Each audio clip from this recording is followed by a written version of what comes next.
hay personas que aunque están bien, creen que están mal. ¿Puede conocer usted alguna de esas personas? No. El niño pequeñito que de pronto algo le pasó en el dedo, una espina y todo eso, y él cree que se le acabó el mundo y empieza a llorar, mejor dicho, hace un show de eso. Él cree que está muy mal, pero realmente está bien, ¿sí? O como cuando a un hombre le da gripa. Creo que sí. Generalmente nos pasa a los hombres, ¿sí? Nos da gripa. Entonces, la esposa que es tan linda dice: ay, amor, ¿qué hago? ¿Qué te hago? Pero por dentro ella dice: sí. Y eso que no ha parido un hijo. El grito de combate de toda mujer. Entonces, personas que están bien, pero ellas creen que están mal. Gente de pronto que está bien económicamente, pero vive quejándose de la economía. No, estamos mal. Está bien, qué pena, yo lo veo bien. Por lo menos así parece que está bien. Pero también hay personas que están mal, muy mal. A ver, me ha pasado como pastor que a veces hay personas que están pasando evidentemente por una crisis tremenda de salud o qué sé yo. Y hasta a veces yo le oro a Dios y digo: Señor, yo voy a ir a hablar con esa persona, pero dame las palabras, porque humanamente yo no sé qué decir. Yo no sé qué decirle a esa persona que perdió un ser querido. No sé qué decirle a esa persona que está pasando por ese momento tan difícil. Y me ha pasado, no muchas veces, pero me ha pasado que cuando voy a esa persona para darle consuelo y para darle fortaleza, resulta todo lo contrario. El consolado soy yo, el fortalecido soy yo, porque aunque yo veo a esa persona mal, esa persona pareciera que, como el título de la prédica, aunque me veas mal, estoy bien. O estoy bien, pastor, aunque usted me vea mal, pero yo me siento bien, estoy bien. Y esto tiene que ver con José. En el capítulo 37, capítulo 39 y capítulo 40 de Génesis, esos tres capítulos forman un nudo en la vida de José. La pasó muy, muy, muy difícil José, vendido por sus hermanos. ¿Quién iba a esperar que sus propios hermanos planearan matarle? Y cuando por providencia divina el hermano mayor dijo: no, mejor no lo matemos, pues ¿quién iba a pensar que mis propios hermanos me iban a echar a una cisterna que por providencia divina una vez más estaba sin agua? ¿Y quién iba a pensar que mis hermanos, al sacarme, me van a vender? Por lo menos regálenme. Pero me venden como un esclavo a unos extranjeros que van pasando. Y de ahí la vida de José cambió completamente. Pasaron muchos años sin ver a su familia, sin ver a su papá y a su hermano menor que tanto amaba. Así que cuando usted ve en esos capítulos la vida de José iba de mal en peor. Pero aunque José no la estaba pasando bien, la Biblia habla de 4 cosas que José no dejaba de cuidar y que José no dejaba de hacer, que fue las que vimos el miércoles. José no dejaba de cuidar la presencia de Dios. José no dejaba de hacer, de actuar, aunque llegó como esclavo a la casa de un oficial egipcio llamado Potifar. Él no descuidaba la presencia de Dios, no dejó de hacer lo que debía hacer, él no dejó de servir a quien tenía que servir y no dejó de ser íntegro. Porque hay personas que cuando las cosas no les funcionan como ellos pensaban que debía funcionar, esas personas se frustran, abandonan el barco y dicen: ¿de qué me sirve ser íntegro? Yo mejor no. Ser íntegro, ser bueno no vale la pena. Yo más bien me voy a dedicar a pecar. José no fue así. Aún en medio de esa circunstancia, José cuidaba la presencia de Dios, hacía lo que debía hacer, servía a quien debía servir y vivía una vida en integridad. Y yo preguntaba el miércoles: ¿será que Dios se quedó ahí con las manos quietas? No, la Biblia dice que Dios honra a los que le honran. Eso dice la palabra del Señor. Entonces yo me preguntaba al leer esta historia: ¿qué le confió Dios? ¿Cómo recompensó Dios a José? Dicho de otra manera, ¿qué le soltó Dios a José? a causa de estos 4 elementos que vimos el día miércoles. Y lo primero que Dios le suelta a José, que aparece ahí en el capítulo 39 de Génesis, es prosperidad. Diga fuerte esa palabra conmigo. ¿Cuál? ¿Más fuerte? Prosperidad.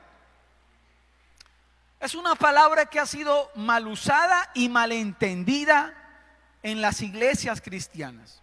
Y hay gente que le ha tomado fobia a esa palabra. Uy, prosperidad. Uy, no me hable de la prosperidad. Ahí está en la Biblia, no la podemos quitar. Yo busqué en el diccionario qué quiere decir la palabra prosperidad en el hebreo. ¿Qué quiere decir la palabra prosperidad en el Antiguo Testamento y en el Nuevo Testamento? Y escuche lo que encontré los significados. Prosperidad, según la Biblia, tiene que ver con triunfar. Tiene que ver con éxito, entendiendo que la fuente del éxito, ¿quién es? Dios. Tiene que ver con riqueza, tiene que ver con ganancia, pero también tiene que ver, y esto me llama la atención, con Dios ayudándonos en nuestro caminar. Diga conmigo eso, diga: Dios ayudándome en mi caminar. Por eso puse la imagen que puse allí, donde hablaba de prosperidad. Dios ahí marcando el camino, ¿sí? Poniendo allí una forma, un rumbo, estableciendo una ruta y guardándonos en ese camino. En el capítulo 39, el versículo 2, dice la palabra del Señor: mas Jehová estaba con José. ¿Sí ve? Presencia de Dios, lo vimos el miércoles. Pero ¿qué sigue diciendo? Y fue varón ¿qué? Próspero. ¿Varón qué? Próspero, dice la palabra de Dios. Y yo me preguntaba, perdón, ¿un esclavo próspero? Porque José en ese momento era un esclavo. Ahora, imagínese usted un esclavo próspero. Usted haberse encontrado con José, esclavo, no ganaba nada, simplemente lo que trabajaba era para su comida y para su dormida, nada más. Pero si tú le hubieras preguntado a José, ¿te consideras un hombre próspero? ¿Qué hubiera dicho José? Claro que sí. Es más, dice ahí el versículo 2, si me lo sigue regalando, dice: y estaba en la casa de su, ni siquiera dice jefe, contratista, sino que dice que estaba en la casa de su amo. ¿Alguien usted alguna vez le ha dicho amo? ¿Mi amo? ¿A su esposa? ¿Mi ama? Bueno, quizás usted no le dice esto a nadie, porque ese tiempo de esclavitud ya pasó, gracias a Dios. Pero aquí está hablando de un José esclavo, pero que la Biblia registra que aunque era esclavo era próspero. Porque la prosperidad no está en los bolsillos, la prosperidad está o empieza en nuestra manera de pensar. José, yo creo que decía: esta parte de mi vida llamada esclavitud no es el final de mi vida. Esta parte de mi vida es transitoria, no es el final de mi libro, es solo un capítulo, porque Dios me está preparando para algo más grande. ¿Cuántos tienen esa misma mentalidad de José? Entonces, lo primero que Dios le suelta a José es prosperidad. Ahí no dice que el próspero era Potifar. Ahí no dice que el próspero era el Poti, su amo. No, dice que el próspero aquí era el esclavo José. Versículo 3 sigue diciendo: y vio su amo que Jehová estaba con él. ¿Sí ve? Presencia de Dios, lo hablamos el día miércoles. Y que todo lo que José hacía, lea conmigo al final lo que dice: Jehová lo hacía prosperar en su mano. Yo pregunto y usted responde: de todo lo que José hacía, ¿qué Dios hacía?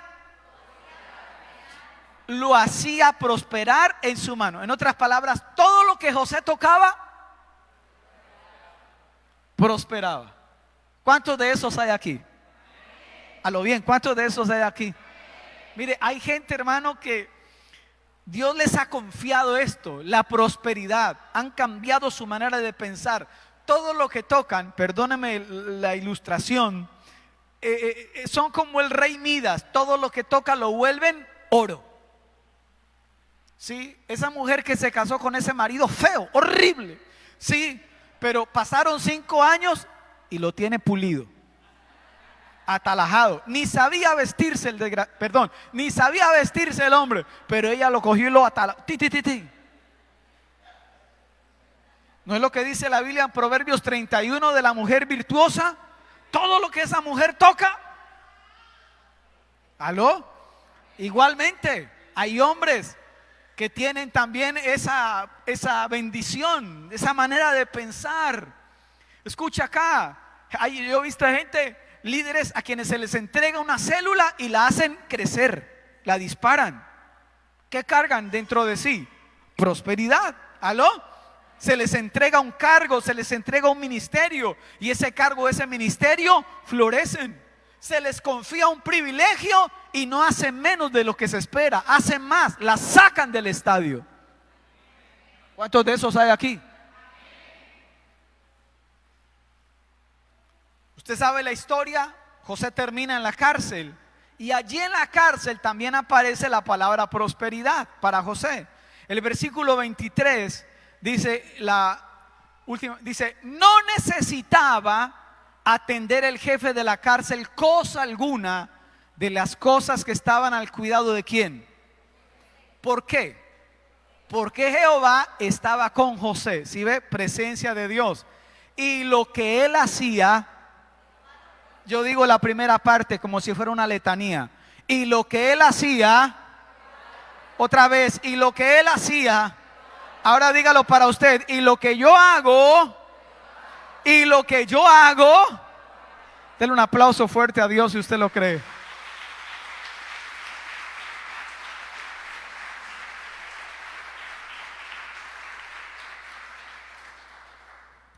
Y yo leía ese versículo y me parecía espectacular, porque la primera parte dice que el jefe de la cárcel no necesitaba atender cosa alguna de lo que había dejado al cuidado de José.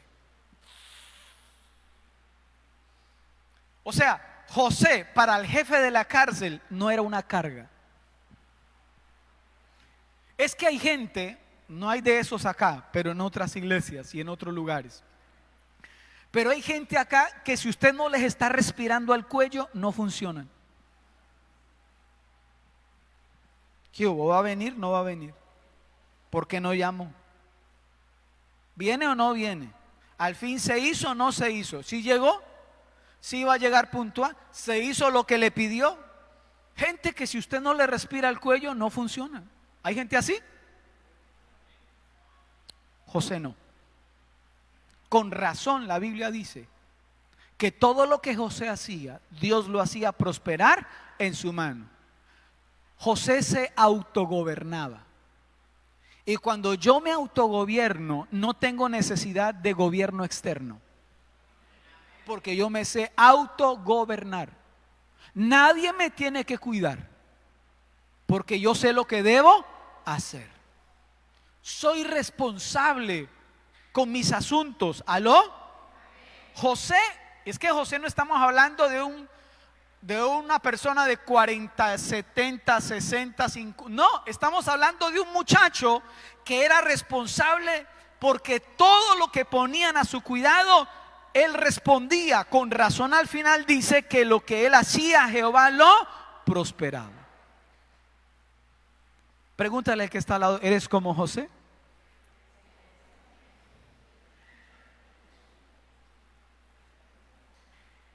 Esposas ahí al esposo, y ya pagó la luz, ya pagó el recibo.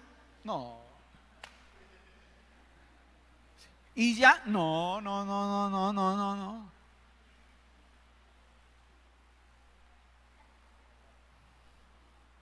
Diga conmigo, diga prosperidad. ¿Qué es lo primero que Dios le confió a José? Lo segundo que Dios le soltó a José y le confió a José es gracia.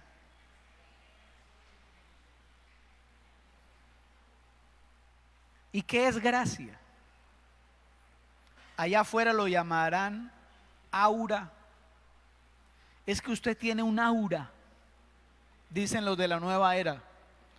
Otros dicen, es que usted tiene una energía positiva. Otros dirán, pero usted por dentro, usted sabe que qué aura, ni qué energía positiva, ni energía positiva. Usted dice, no es otra cosa sino la gracia de Dios. Y como decía el pastor Fernando, usted puede ser más feo que tropezar descalzo, pero si usted tiene la gracia de Dios. Yo he visto gente con un hermoso semblante y una hermosa apariencia, pero son unos desgraciados.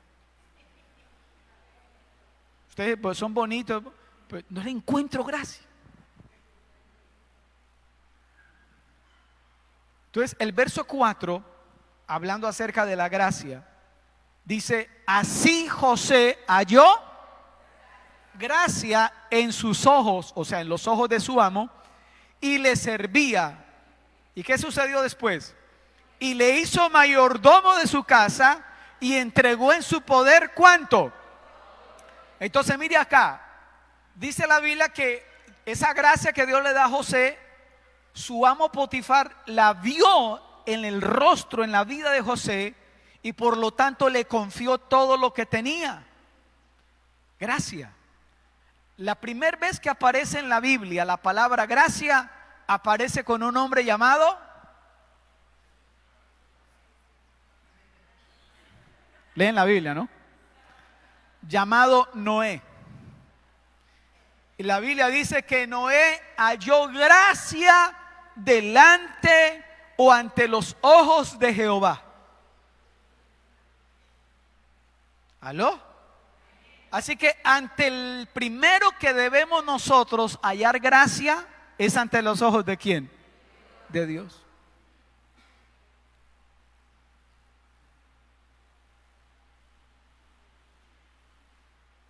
Ahora la pregunta es, ¿cómo uno halla gracia primero ante los ojos de Dios? ¿Siendo una buena persona? ¿Siendo un buen vecino? ¿Siendo un buen ciudadano? Escuche, nosotros hallamos gracia ante los ojos de Dios cuando Él nos ve a través de la sangre de su Hijo Jesús. Cuando alguien se acerca a Cristo, le entrega su vida a Jesús, la sangre de Jesús le lava y le limpia. Así que cuando el Padre Celestial nos mira, no nos mira por nuestras buenas obras, nos mira a través del sacrificio de Jesús. Y eso hace que nosotros seamos aceptados delante de Él y hallemos gracia delante de su presencia.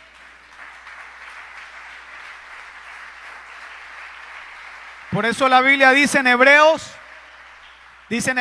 acérquense confiadamente ante el trono de la gracia. Así que es válido que usted en su oración, cuando se acerque a orar al Padre Celestial, le diga: Padre, yo me acerco a ti por los méritos de Cristo, no por mis méritos. Y eso hace que el Padre nos vea con ojos de gracia. Alguien diga amén a eso. Así es. Ahora, ¿cómo crecemos en gracia? Crecemos en gracia a través de la humildad. ¿De la qué? Y humildad no es el no tener plata. Humildad no es el caminar con la cabeza abajo. No. Humildad es una serie de ingredientes que componen la humildad. Reconocer cuando me equivoco, pedir perdón, cambiar, reconocer que hay personas que van más adelante que nosotros, alegrarnos por los que se gozan, llorar con los que lloran. ¿Cuántos dicen amén a eso? Ajá, la Biblia dice en Proverbios 3, dice que Dios a los humildes dará gracia. ¿Quiere crecer en gracia? Entonces crezcamos ¿en qué? En humildad. Si usted es de los que no se le puede decir nada, no aguanta un cólico parado, cualquier cosa, no, entonces tenemos que revisar nuestra humildad. Se crece en humildad también a través de la prudencia. La Biblia dice en Proverbios 16 que el prudente de boca añade gracia a sus labios. Una persona imprudente es una persona que patea la gracia. Y todos nosotros hemos sido imprudentes en algún momento. Pero la idea es crecer en prudencia.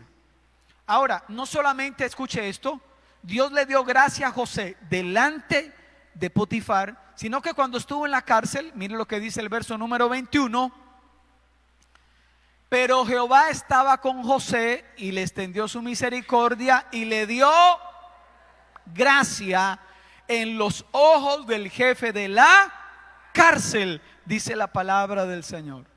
Cuando yo leía esta historia, iglesia, ¿sabe qué me llamaba la atención?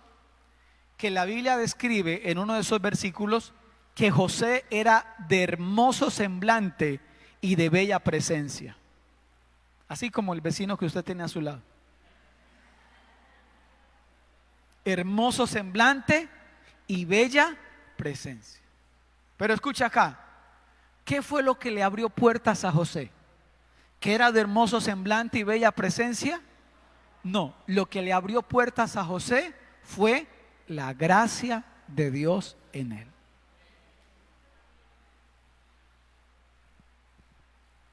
¿Qué fue lo primero que le soltó? Prosperidad. Lo segundo, lo tercero que le soltó, poder. Diga fuerte conmigo eso, diga poder. Otra vez, poder. Si usted tiene llaves ahí, saque sus llaves, sáquelas. Llaves, ¿tiene llaves ahí? ¿Cuántas llaves tiene su llavero? ¿Quién da más? Ay, una. Bueno, empezamos con algo. ¿Cuántas hay ahí? 3. Allá. 6. Ok, 6. 4. 8. 11. Uy.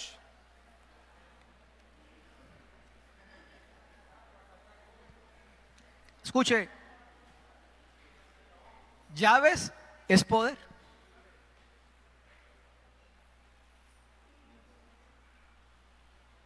Y en la medida que su llavero se vaya ampliando, ¿qué quiere decir? Que usted está creciendo ¿en qué? En poder. Pastor, pero es que esa empresa no es mía. Yo soy simplemente el que abro, el primero que abro, y yo soy el que cierro. No importa, eso es poder.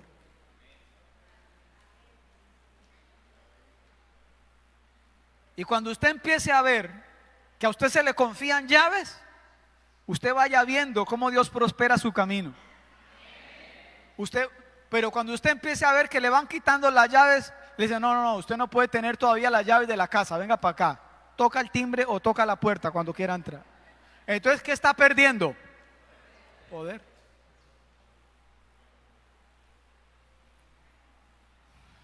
Hola. El versículo 4, lo leímos pero lo retomo, dice, así halló gracia en sus ojos y le servía y le hizo mayordomo de su casa y entregó en su poder. ¿Qué entregó Potifar? Todo lo que tenía. Versículo 5, la primera parte dice, y aconteció que desde cuando le dio el ¿qué? El encargo de su casa y de todo lo que tenía, para hasta ahí. No vamos a seguir leyendo. Pero hay dos palabras claves. Le entregó en su poder y más adelante dice encargo. Desde cuando le dio el encargo de su casa. Entonces José es ahora mayordomo, no era dueño de nada, pero ¿qué tenía? Poder. Y cuando llegó a la cárcel, ¿qué cree que pasó? El mismo gato pero revolcado. Pasó lo mismo. El versículo 22 dice de la siguiente manera, y el jefe de la cárcel entregó en mano de José, poder, el cuidado de todos los presos que había en aquella prisión. Poder, mire lo que dice, todo lo que se hacía allí, ¿quién lo hacía? José. Poder. Ahora, dele un consejo a su vecino, dígale, pero no se enamore del poder, dígale. ¿Cuántos creen que el poder es adictivo? El poder es adictivo. O si no, preguntémosle a Maduro. ¿Qué irá a pasar ahorita el 10 de enero? No sé.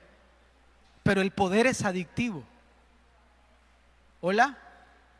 Esa mujer que está acostumbrada a mandar en la casa, esa mujer que es el hombre de la casa, vaya qué trabajo tan difícil que esa mujer suelte el poder. Aquí no hay, pero hay hermanitas que duermen enchipadas, no se acuestan, se enchipan. Controladoras, manipuladoras.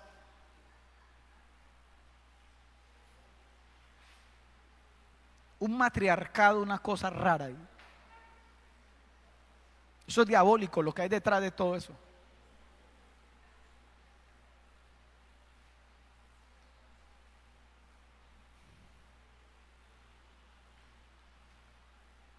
El poder es un encargo.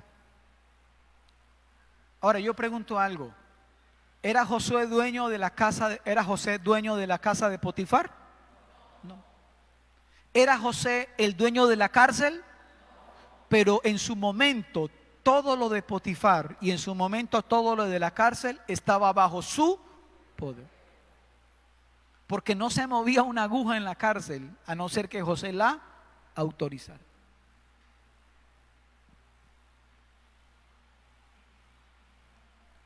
Yo creo que Dios en el próximo año quiere confiarnos prosperidad, gracia y poder. Lo cuarto que Dios le confía a José es bendición. Bendición. Porque el verso 5 dice: y Jehová bendijo, el verso 5, no sé si está ahí, pero lo leo aquí. Dice: y aconteció que desde cuando le dio el encargo de su casa y de todo lo que tenía, ahora sí lo que seguía a continuación, Jehová bendijo la casa del egipcio. ¿A causa de quién? Otra vez, permítame leer ese pedazo. Jehová bendijo la casa del egipcio a causa de José. Y la bendición ¿de quién es? De Jehová estaba sobre todo lo que tenía, así en casa como en el campo. ¿Cuántos portadores de bendición hay aquí? Amén.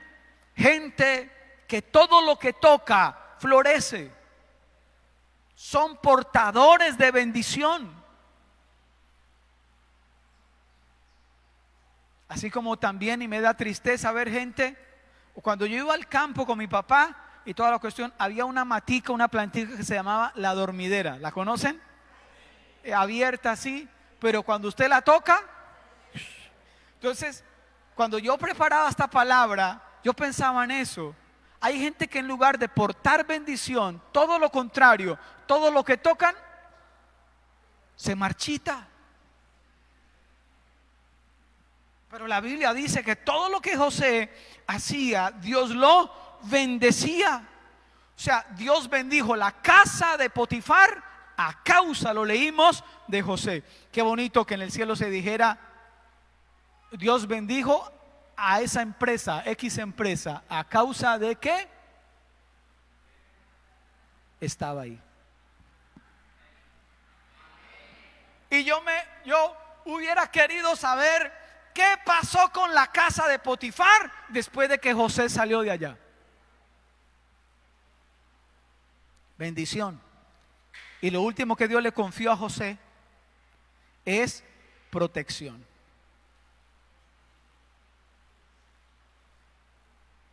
Y usted dice: pastor, ¿por qué? Porque cuando la esposa de Potifar acusó a José de querer violarla, Potifar podía haber mandado ejecutar a José, pero no lo hizo. Le concedió más bien la cárcel. Providencia divina. ¿Aló? Esa providencia divina hizo que fuera llevado preso. Ahora, si me ha puesto atención hasta este momento, escuche esto por favor atentamente. Si en medio de ese capítulo de José, usted y yo le hubiéramos preguntado al hermano José: hermano José, ¿cómo está? ¿Qué cree usted que nos hubiera respondido José? Estoy jodido. No, estoy llevado. No estoy, pero José hubiera respondido, estoy bien, aunque me veas mal. ¿Aló?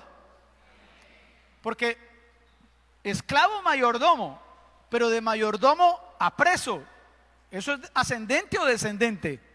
Eso es descendente. Prefiero ser mayordomo que ser un esclavo, que ser, perdón, un preso. Sí, pero escuche esto que le quiero decir. Y si me ayuda alguien aquí en el piano. Ese paso descendente de ser mayordomo a ser un presidiario, lo que hizo fue acortar la distancia al palacio. Si usted y yo, mire acá, hubiéramos visto a Jesús en la cruz o camino a la cruz y le hubiéramos preguntado a Jesús, cargando ahí el madero, camino a la cruz, Jesús, ¿usted cómo está? ¿Cómo se encuentra?